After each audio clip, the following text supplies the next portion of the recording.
Buenos días, jóvenes. Hoy vamos a ver la ecuación de equilibrio macroeconómico. Así que para ello voy a compartir la pantalla.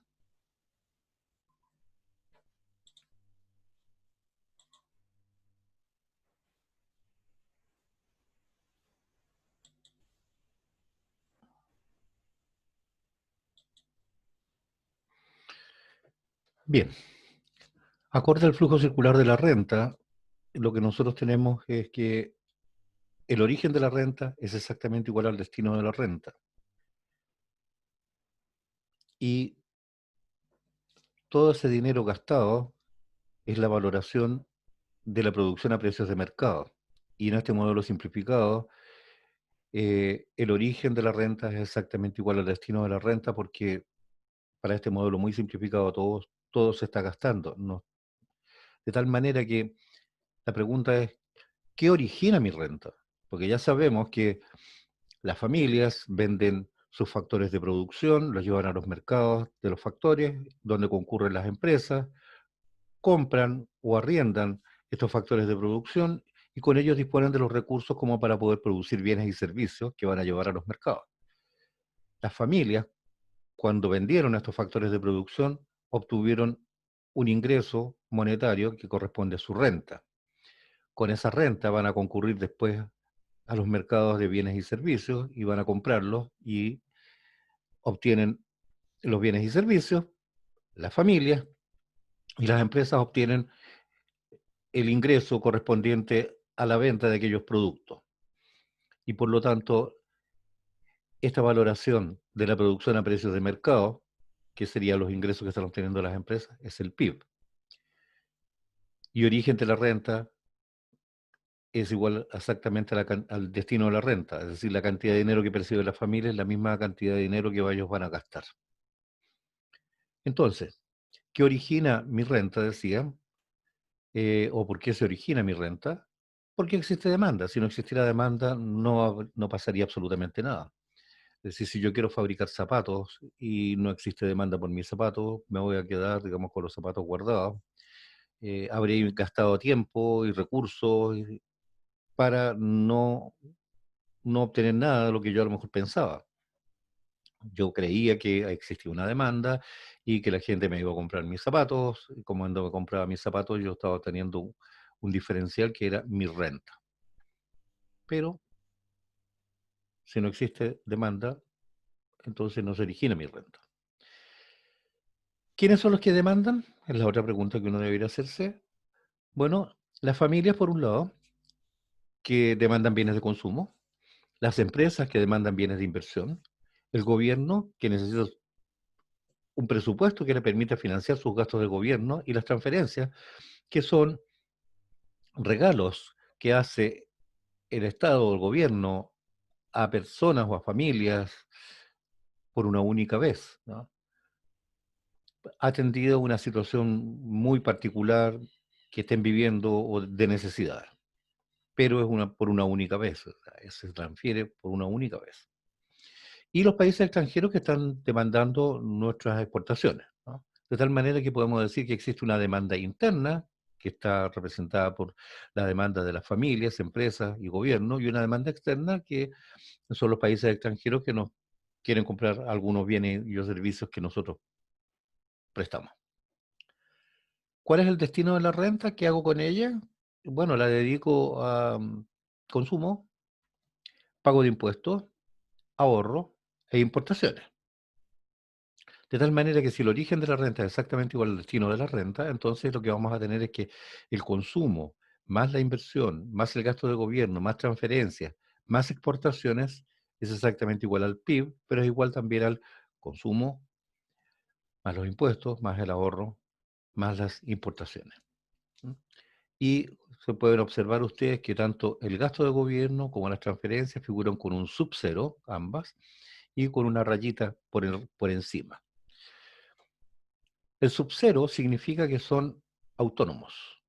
Significa que estos valores no dependen del nivel de actividad económica. Porque uno podría decir, bueno, si este gobierno en este periodo en particular le fue muy bien y el nivel de actividad económica creció, Por lo tanto, el gasto de gobierno el próximo año podemos decir que para el presupuesto fiscal va a ser bastante alto. No es así. Eh, el gasto de gobierno y las transferencias van a figurar en el presupuesto fiscal. El presupuesto fiscal se prepara en septiembre, comienza la preparación del presupuesto fiscal, todas las reparticiones públicas tienen que decir los dineros que van a requerir para el año siguiente, y entre esta planificación, organización y los recortes que se hagan, finalmente se llega a un presupuesto y dice, esta es la cantidad de dinero que el Estado necesita para el próximo año. Y eso va a tener que ir a las cámaras, ya diputados y senadores, quienes en un proceso de tipo político y administrativo, lo que van a hacer es decir que sí, que no, o negociar las partidas, las distintas partidas y las cantidades. Podría acontecer que la oposición se llevara tan mal con el gobierno, estuvieran tan en desacuerdo con ellos, que finalmente no les recortara muchísimo algunas cuentas en particular, o no les puede poner valor cero, pero les puede poner un peso, y con un peso claramente, digamos, no sé, pagando a los trabajadores fiscales o para el funcionamiento de alguna organización en particular que tiene que financiar el Estado, claramente no funciona.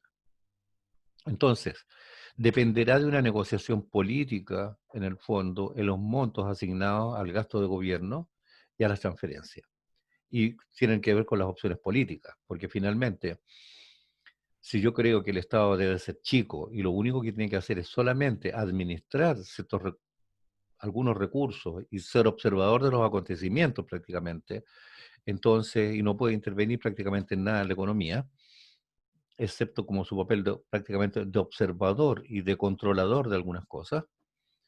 Necesito un Estado chico y por lo tanto, si necesito un Estado chico, menos trabajadores, menos lugares físicos, menos gasto de energía, menos trabajadores, menos sueldo, es decir, gasto de gobierno pequeño.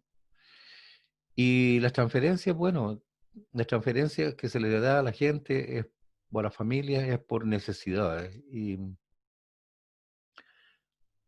a lo mejor también se piensa de que en realidad lo que hay que hacer no es darle pescados a la gente, sino que hay que enseñarle a pescar, de tal manera de que las transferencias también a lo mejor debieran ser pequeñas para la manera de pensar de algunos, ¿no?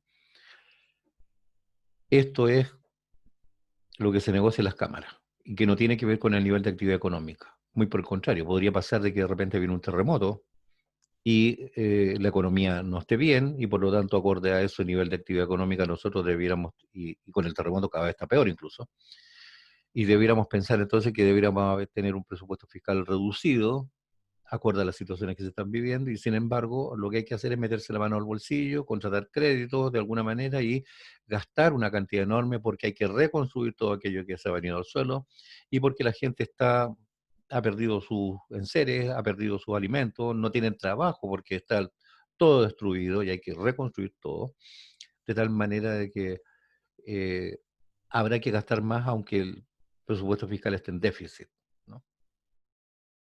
¿Y por qué la rayita arriba? Porque es constante. Porque una vez que se negocia esto y se acuerda cuál va a ser el presupuesto fiscal para el próximo año, lo que va a pasar es que las partidas quedan fijas y no pueden cambiarse. No es que la cosa vaya a pasar de que para el próximo año el gobierno dice, bueno, sí, me aprobaron 100, pero voy a gastar 150 o 130. No puede, no puede hacerlo. Está casado de alguna manera por la ley porque una vez que el presupuesto está aprobado, es una ley, se firma una ley con respecto a su presupuesto. Lo que puede pasar es que frente a eventualidades como los terremotos o desastres naturales pueda recurrir entonces al 1% constitucional, ¿ya? Por desastre. Pero eso es porque la ley permite hacer alguna cosa así, no porque a discrecionalidad. Y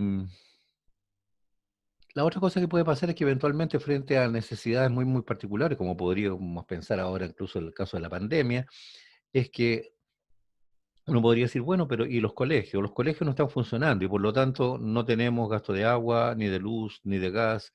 eh, Todo se ha minimizado el gasto al mínimo, solamente algunas personas cuidando los lugares físicos, porque hay que cuidarlos, mantenerlos. Entonces, El presupuesto que está destinado a educación y a los lugares físicos en realidad se ha reducido bastante y por lo tanto queda una cantidad disponible. Y esa cantidad disponible a lo mejor lo que puede pasar es que se puede reasignar bajo ciertas condiciones, a lo mejor a salud, pensando que estamos viviendo una situación en la que claramente ha habido un exceso de trabajo y un exceso de gasto que no estaba contemplado y por lo tanto se podría reasignar allí. O podría pasar también, digamos, no en contrario, pero como otro ejemplo podría decir, bueno, ¿y qué pasa con minería? A lo mejor minería también puede ajustar su presupuesto y rebajar los ítems, qué sé yo, no sé, en un 5%, que no es tanto, siempre se puede un 5%, pero en el volumen puede ser una cantidad interesante que podría destinarse, por ejemplo, como he dicho, a salud, ¿no? Sigamos con esto. Se puede observar que en esta igualdad tenemos consumo y consumo, tanto al lado izquierdo como al lado derecho, y claramente es el mismo consumo, ¿no?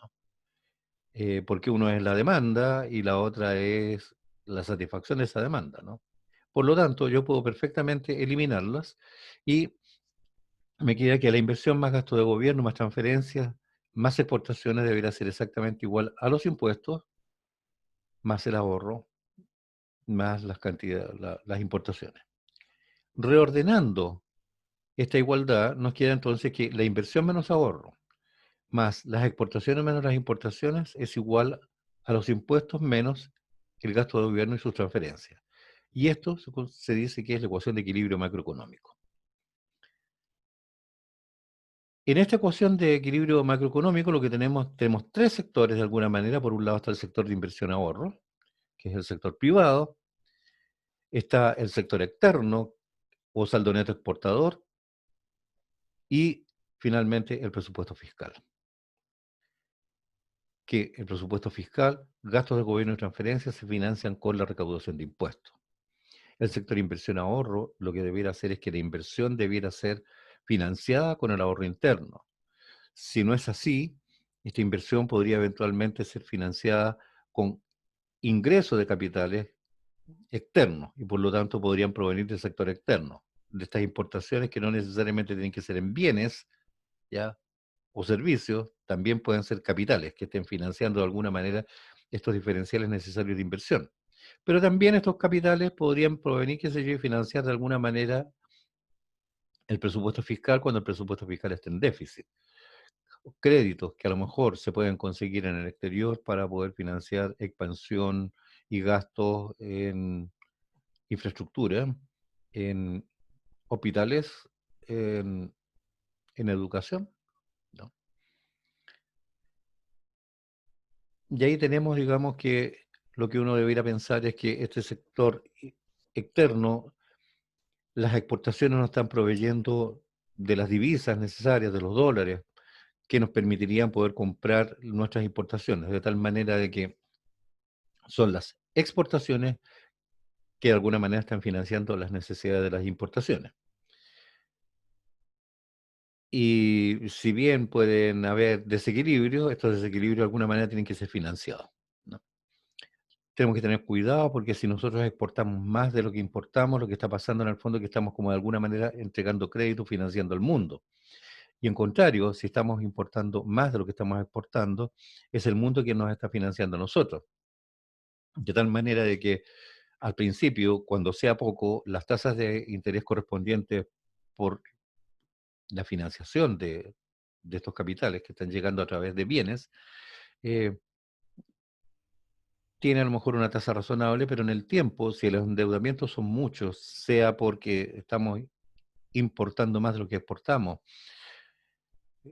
o porque estamos contribuyendo a financiar de alguna manera el déficit del presupuesto fiscal, eh, nos vamos poniendo cada vez más riesgosos y por lo tanto la tasa de interés comienza a ser de alguna manera más alto, los créditos comienzan a ser más caros.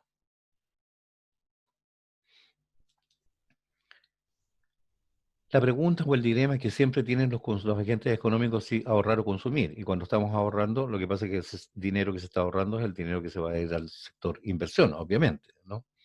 Los agentes económicos, que son las familias, la macroeconomía, destinan su ingreso, todo su ingreso disponible, es decir, los ingresos que perciben mensuales o anuales si quieren, menos los impuestos que están pagando, más los regalos que le puede hacer eventualmente el Estado a través de las transferencias, ese es el ingreso disponible. Y ese ingreso disponible se dedica a consumo y ahorro. Por lo tanto, existe un trade-off, un costo o un costo-oportunidad, ¿ya?, entre el consumo y el ahorro.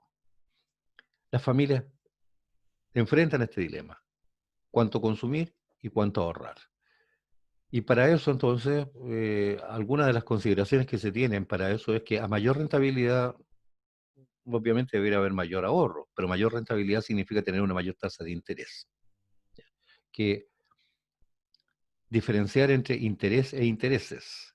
Interés es la tasa que la institución financiera o a quien yo le he prestado dinero me paga por hacer uso de un peso ajeno durante un cierto periodo de tiempo. Es decir, si la tasa de interés es del 5%, esto significa que por el derecho de hacer uso de un peso ajeno que yo no tengo, que me lo están prestando, por hacer uso de ese peso ajeno durante un cierto periodo de tiempo, yo tengo que pagar por cada peso 0,05 pesos. Eso es, en el fondo, el significado de la tasa de interés. Y los intereses es la cantidad total de dinero que voy a pagar por la cantidad prestada. De tal manera de que si la tasa de interés es del 5%, por cada peso ajeno tengo que pagar 0,05 pesos, y si me prestaron 100 pesos, entonces lo que yo tengo que hacer es pagar 5 pesos. Los intereses son 5 pesos y la tasa de interés 5%. Lo que hay que distinguir es entre una tasa de interés real, ¿ya?, y una tasa de interés nominal. La tasa de interés nominal la voy a llamar R. Y a esta R yo debiera descontarle la inflación esperada, pi super E. De tal manera de que la tasa de interés real que yo estoy percibiendo debiera ser R menos pi super E. Me explico. Si yo deposito dinero al 5% anual en un determinado banco de la plaza,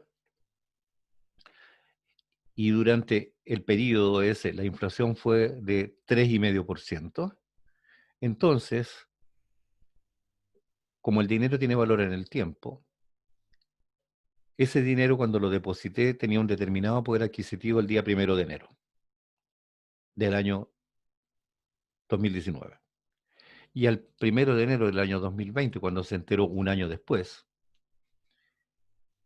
el poder adquisitivo que yo tengo cambió. Claramente es diferente. Los precios subieron y por lo tanto ya con esa cantidad de dinero estoy consumiendo menos. Lo que antes me costaba, no sé, 100 pesos, ahora me cuesta 103,5. Y cuando yo voy a retirar ese dinero que tenía depositado, que estaba con un interés al 5%, me van a pagar 105. Por lo tanto, lo que yo estoy realmente ganando o percibiendo es 105 menos 103,5, estoy percibiendo el 1,5 pesos. 1,5 pesos sobre o con respecto, ¿ya?, a los 103,5.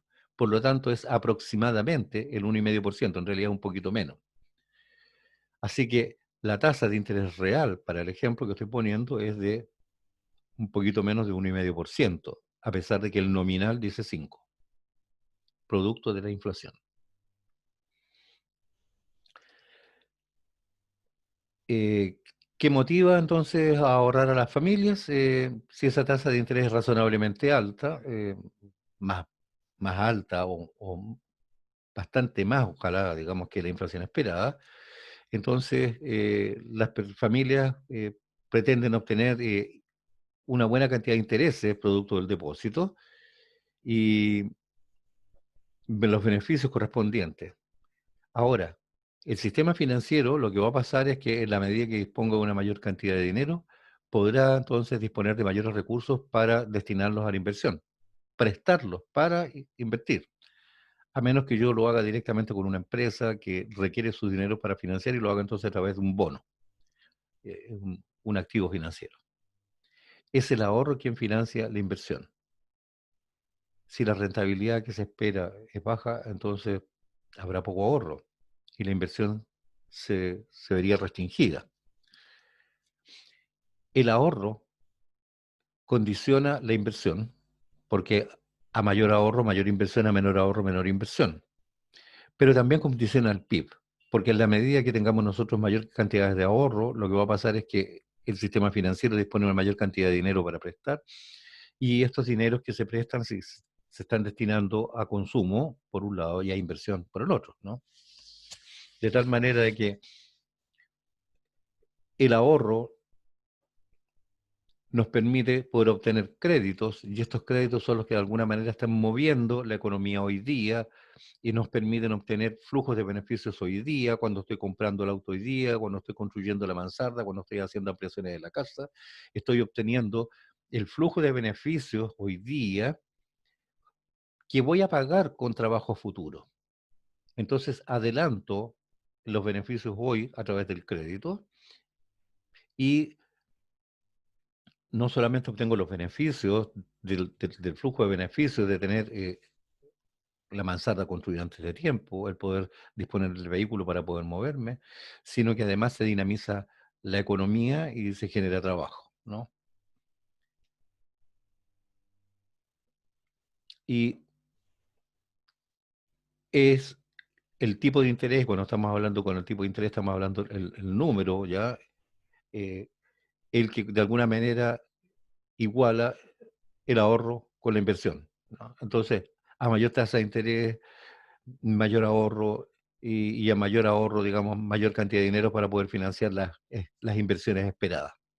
Si no es así, lo que va a pasar entonces es que la inversión va a provenir desde fuera y de alguna manera comenzamos a depender esta economía en parte de capitales externos. No es que yo sea malo, el asunto es cuál es el grado de dependencia de alguna manera de estos capitales externos y cuánto de las utilidades o beneficios provocadas que se causan, digamos, por estas inversiones, se destinan afuera, se van afuera, como pago lógico por los dineros invertidos, pero que no, en fondo no están contribuyendo al crecimiento de la economía y al bienestar del país. Decía que nuestras exportaciones nos proveen de divisas que financian las importaciones, entonces pareciera ser razonable que haya equilibrio en el saldo neto exportador. Y bueno, ya he hablado acerca del equilibrio con el presupuesto fiscal, que si bien el superávit nos permite saldar todos los gastos necesarios del gobierno, este exceso de recaudación deja recursos provenientes de los privados que no pueden ser utilizados en la economía, porque el presupuesto fiscal no cambia, no porque hubo mayor recaudación se puede gastar más, que ese dinero queda emposado y por lo tanto no se mueve en la economía y no contribuye a generar una mayor cantidad de dinamismo en la economía vía usar esto. En contrario, el presupuesto fiscal con déficit, para poder financiarlo hay que pedir dineros prestados, eh, vía crédito, y finalmente, si bien resuelvo el problema hoy día, tengo que irlo pagando en los periodos futuros, de tal manera que las cantidades de dinero que yo pueda tener eventualmente, de recursos que pueda tener para los periodos siguientes, se ven disminuidas por el pago de estos intereses, de tal manera de que lo que deberíamos propender siempre es a tener un equilibrio fiscal que nos permita poder hacer el mejor uso, ¿ya?, de los recursos que se están obteniendo para financiar este presupuesto fiscal. Ejemplos de esto.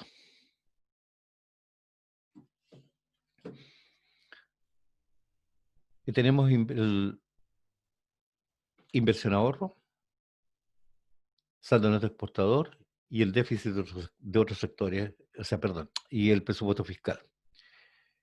Es el superávit en algunos de los sectores quien financia el déficit en los otros, ¿no?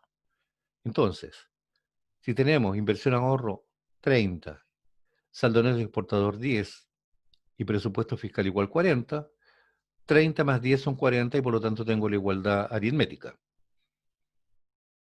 Pero ¿qué significa que hayan 30 unidades que haya como resultado de la inversión y menos el ahorro 30 unidades? Significa que se invirtieron 30 unidades por sobre el ahorro, pero decíamos que el ahorro es el que está financiando la inversión. Por lo tanto, ¿de dónde salieron esos 30? Si tenemos que el saldo neto exportador es 10, significa que se exportaron entre las exportaciones y las importaciones hay 10 unidades extras. ¿Quién financió esas 10 unidades extras? Si se supone que las exportaciones nos ayudan a financiar las importaciones, por lo tanto, quedaron 10 unidades extras, ¿no? ¿De dónde salieron? Y tenemos el presupuesto fiscal que hace entre la recaudación fiscal y el gasto de gobierno, lo que tenemos es 40 unidades extras, sobraron 40 unidades. Lo que estoy diciendo es que este exceso, este superávit del presupuesto fiscal en 40 unidades monetarias, cualquiera de ellas que sean, 40 millones de pesos, 40.000 millones de dólares, el hecho es que esa cantidad de dinero está contribuyendo a financiar 30 de ellas el exceso de inversión con respecto al ahorro y 10 unidades de ellas para financiar las exportaciones, el superávit de las exportaciones con respecto a las importaciones. Es el Estado el que 30 de estas unidades las destinó al sector inversión ahorro, con lo que de alguna manera se financió estas inversiones, o son inversiones públicas, no necesariamente, digamos, son del todo privadas. Y a lo mejor es el gobierno el que contribuyó con estos 10 millones o 10.000 millones de dólares a financiar este exceso, ¿ya?, de exportaciones. Menos 10, menos 20 igual menos 30. Nuevamente la igualdad aritmética. Pero aquí es el ahorro que está 10 unidades por encima de lo que es la inversión. Son las importaciones en 20 unidades monetarias mayores que las exportaciones. Y el presupuesto fiscal está caído porque tiene un déficit de 30 unidades monetarias. Entonces, como tenemos más ahorro que inversión, es este ahorro que está contribuyendo en 10 unidades a paliar el déficit del presupuesto fiscal. Son estas 10 unidades monetarias que exceden de la inversión ahorro, quienes de alguna manera, como son de ahorro, entonces estos privados o la banca le está prestando este dinero al gobierno con el fin de que disminuya su déficit fiscal. Y aquí podríamos decir que este exceso de 20 unidades extra de las importaciones con respecto a las exportaciones pueden ser inversiones de capital o de bienes de capital que necesariamente necesita el Estado y que le están contribuyendo a financiar su déficit. De tal manera de que el déficit en algunos sectores ayuda a financiar, ¿ya?, el superávit de algunos contribuye a financiar a otros, y aquí en este caso es el superávit de las importaciones con respecto a las exportaciones, por eso aparece como déficit negativo, que contribuye a financiar el déficit del presupuesto fiscal. 30 menos 50 igual menos 20, nuevamente la igualdad aritmética. Aquí tenemos un superávit de inversión de 30 unidades con respecto al ahorro, un déficit de 50 unidades de las importaciones con respecto a las exportaciones y un presupuesto fiscal en déficit con 20 unidades en contra. Entonces, para poder financiar ese exceso de inversión con respecto al ahorro, esas 30 unidades extras, fueron estos capitales que provienen desde fuera o bienes de capital que vienen importados los que contribuyeron a financiar estos 30, y por otro lado, Esos bienes de capital o de capitales contribuyen a financiar en los 20 que faltan el presupuesto fiscal. Menos 20 más 30 igual 10. Se mantiene la igualdad. Tenemos que el ahorro está por sobre la inversión en 20 unidades, que estamos exportando 30 unidades más de lo que importaciones que tenemos, y el presupuesto fiscal está con un superávit de 10. De estas 30 unidades extras, 10 de ellas fueron de alguna manera aportadas por este superávit del presupuesto fiscal. Y las otras 20 son el exceso de ahorro con respecto a la inversión que se destina a las exportaciones. Menos 20 más 15 igual menos 25. Bueno, esto no da. O sea, menos 20 más 15 es menos 5 y no menos 25. Aquí el presupuesto, aquí la ecuación de equilibrio económico no está igualada. Hay un desequilibrio entre ellas. Hay un déficit de los sectores. Y esto pasa cuando ya el presupuesto fiscal es imposible de poder pagar con los recursos que se tienen. Está caído el presupuesto fiscal en 25 unidades. Y si bien el ahorro podría de alguna manera financiar con 20, ¿de dónde están saliendo estos 15? ¿Ya? ¿De dónde están saliendo estos 15 de superávit de alguna manera para las exportaciones? O en contrario, podríamos decir, con este exceso de 20, lo que estamos financiando son los 15 extras que están exportándose, me quedan 5 restantes que se le puede prestar al gobierno para que trate de tapar el hoyo del presupuesto fiscal, pero queda de todas maneras igual caído, porque solamente financia 5 y el déficit es 25. Y claramente en este caso, digamos, la situación económica es tal que este gobierno debiera estar pidiendo a lo mejor créditos extranjeros, pero por cesación de pago. Y cuando viene la cesación de pagos, cuando yo no puedo cumplir con mis compromisos, el Fondo Monetario Internacional, el Banco Mundial, el Banco de París, o cualquier organización existente, digamos, eventualmente que pudiera ayudar a solventar esto, va a decir, perfecto, pero ustedes están gastando mucho.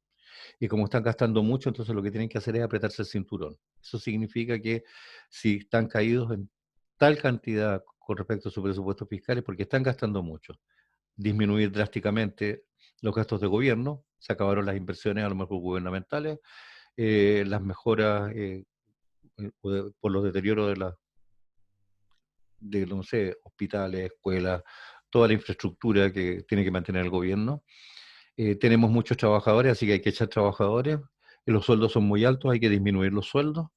Y aunque sea lamentable, digamos, el gobierno tiene que incluso gastar menos transferencias. Tiene que hacer menos transferencias, tiene que gastar menos dinero en transferencias. Todo esto claramente lo que va a provocar es una situación económica compleja, donde se va a provocar un reclamos sociales y un estallido en el fondo social, eh, producto de que hay mucha gente cesante, los sueldos han caído, se provoca una contracción económica severa, eh, y en esta agitación social casi seguramente si sobrepasa ciertos límites, los estados, cualquiera que sea, se van a tener que defender seguramente con las Fuerzas Armadas para poder tratar de llevar la situación a una calma aparente, digamos, ¿no?, de esta agitación o convulsión social. Si no, el caso más claro lo hemos tenido en algún momento en nuestro vecino Argentina, con el corralito financiero, hace unos años atrás, en la situación de Grecia. Y bueno, ejemplos hay muchos, ¿no? Pero esto es lo que acontece cuando no se cumple de alguna manera esa ecuación de equilibrio macroeconómico. Bueno, aquí están las explicaciones de quién financia a quién, porque ese en el fondo es la pregunta, ¿quién financia a quién? ¿Ya? El superávit en algún sector financia el déficit en los otros, ¿no?